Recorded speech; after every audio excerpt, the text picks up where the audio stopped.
Welcome to fDi on Location, a new video series brought to you by fDi Magazine that will be exploring investment destinations worldwide. I'm here in the beautiful Scottish capital city of Edinburgh.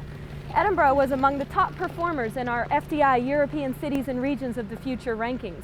It topped the large cities category overall across Europe and also won accolades for its fDi promotion strategy and human resources.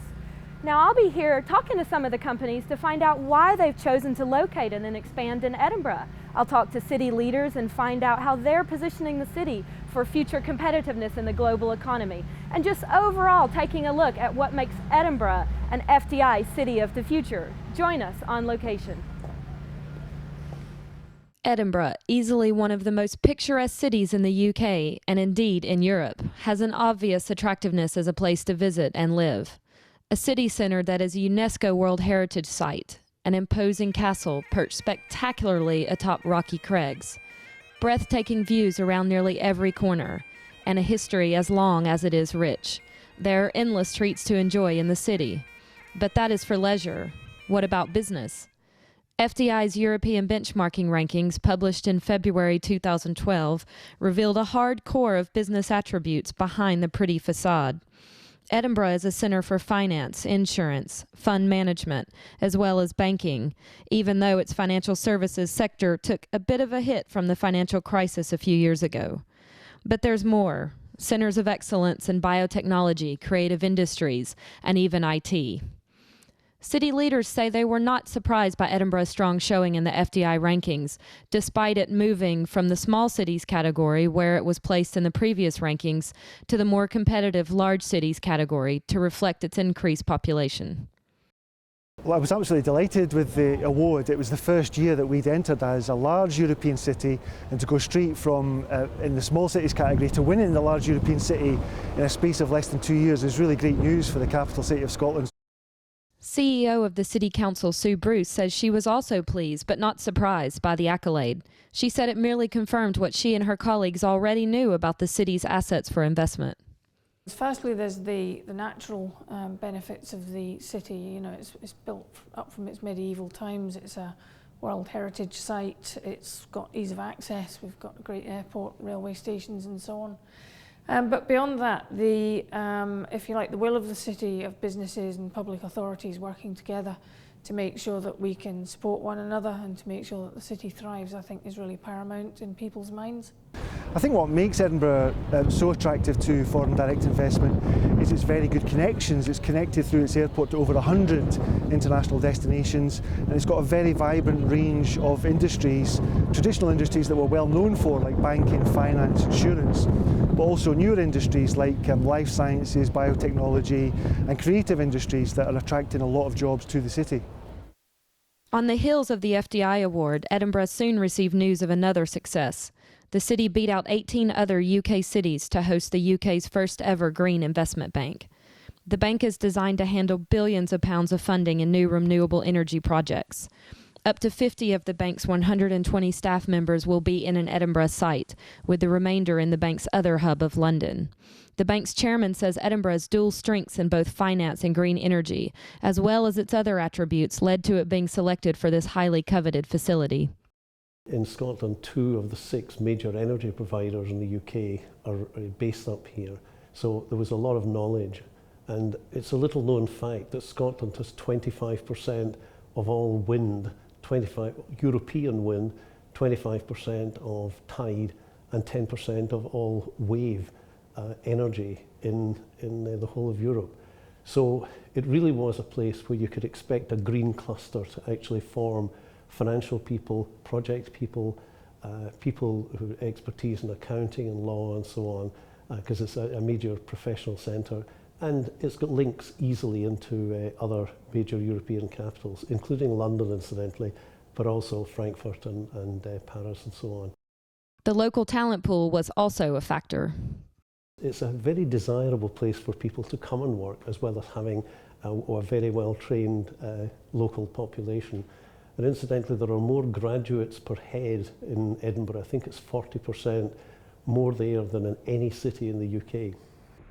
Human resources did come out a strong point for Edinburgh in the fDi rankings, and it is something city promoters consider as a major selling point for investors.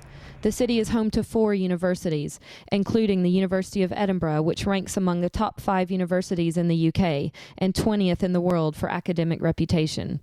It is also a well-established and world-renowned research university with particular strengths in biomedical sciences.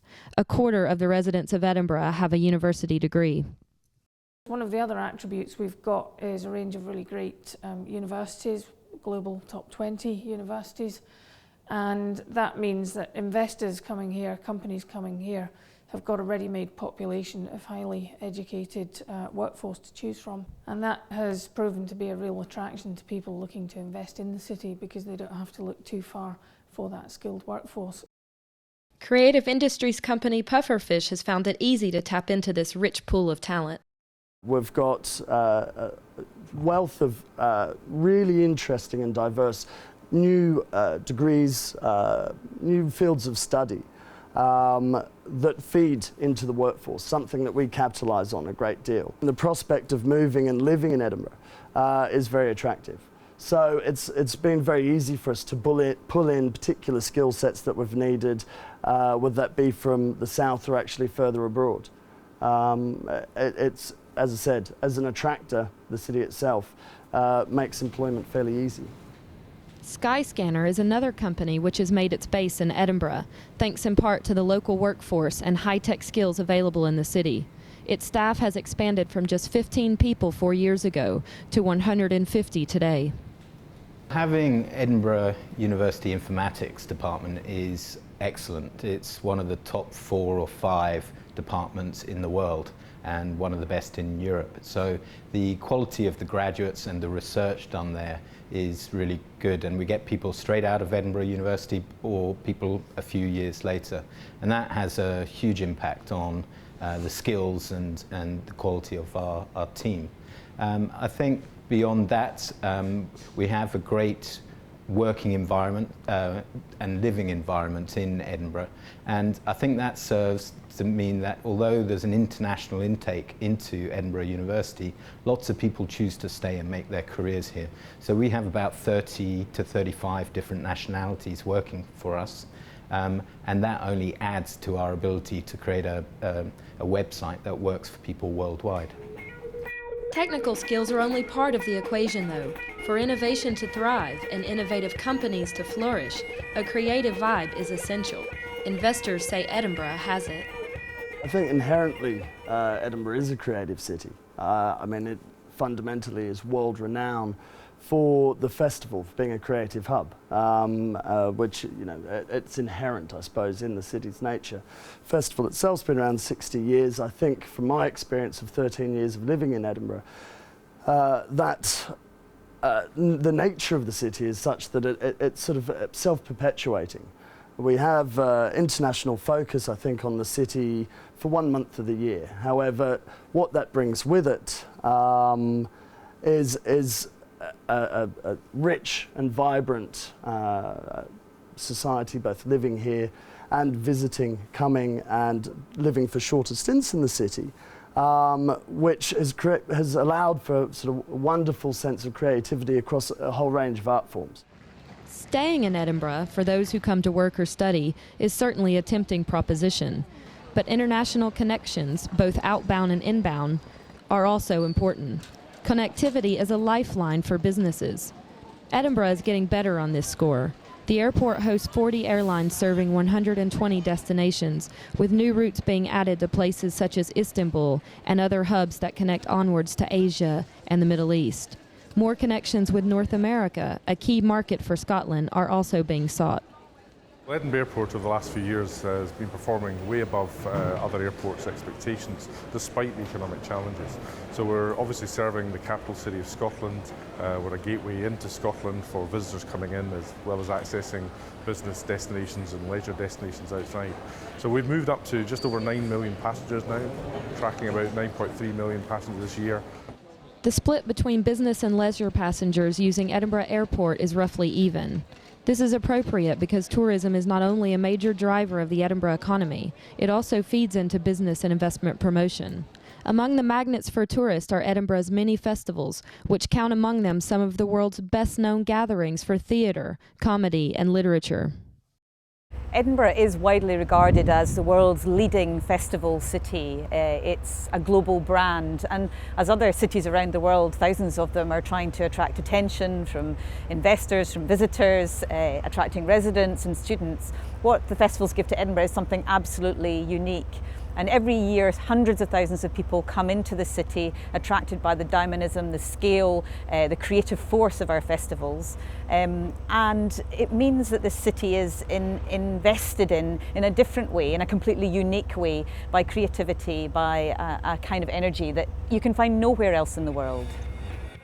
There are 12 major festivals in all, which bring some £261 million to the Scottish economy each year, more than even the golf industry. There's nowhere in the world year-round that you can experience this range of festivals, this intensity of cultural pleasure and entertainment and distraction.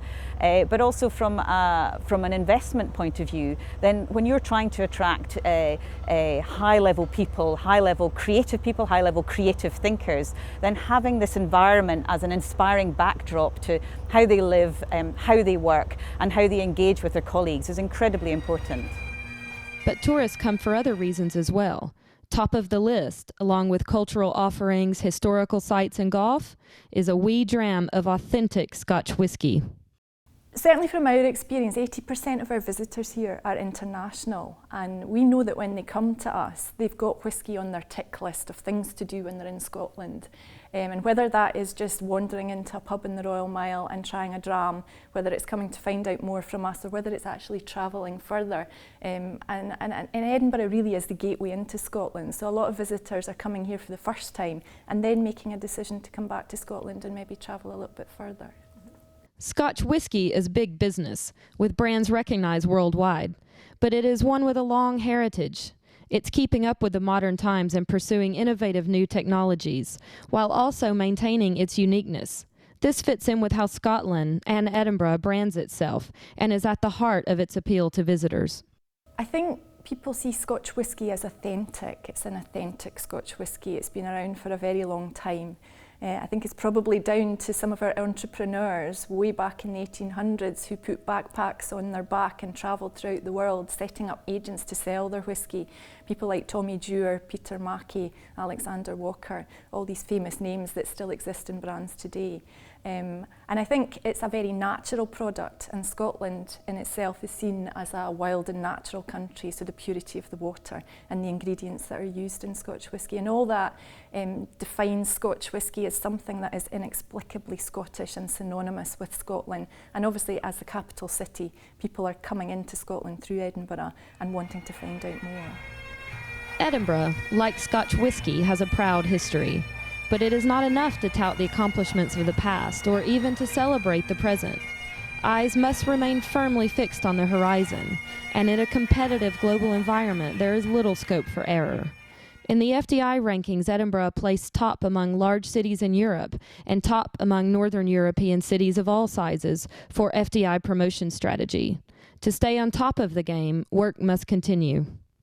What we're doing as a council with partners is being very much focused on enabling and facilitating growth and change, and trying to understand what is important to businesses when they want to settle here or invest here. And beyond the business portfolio, that also means what is Edinburgh like for people to live in, for people to bring their families to, what's the educational offering, and so on and so forth. So it's the full package, and I think as a city we're alive to that, and we're working hard to make sure that we put our best foot forward on all occasions. The City Council unveiled a new economic strategy in September 2012, intended to spur job creation and boost economic growth. fDi attraction is central to the plan. The new economic strategy is going to focus on creating 20,000 new jobs over the course of the next 5 years and making sure we get 10,000 additional people into education, learning, or back into employment as well. That's going to be really important because whilst Edinburgh is doing well, it's fairly resilient. There's no room for complacency, and we have to make sure that we keep ourselves on the front foot and make Edinburgh as attractive a place to do business as possible. Well, that's it for this edition of FDI On Location. There are, of course, many other facets to the Edinburgh economy and many other foreign investors that we have not yet had a chance to speak to. But nonetheless, I hope you've enjoyed this brief eye into what makes Edinburgh a city of the future for FDI. And I hope you'll keep an eye on fdiintelligence.com to see where we go next on location.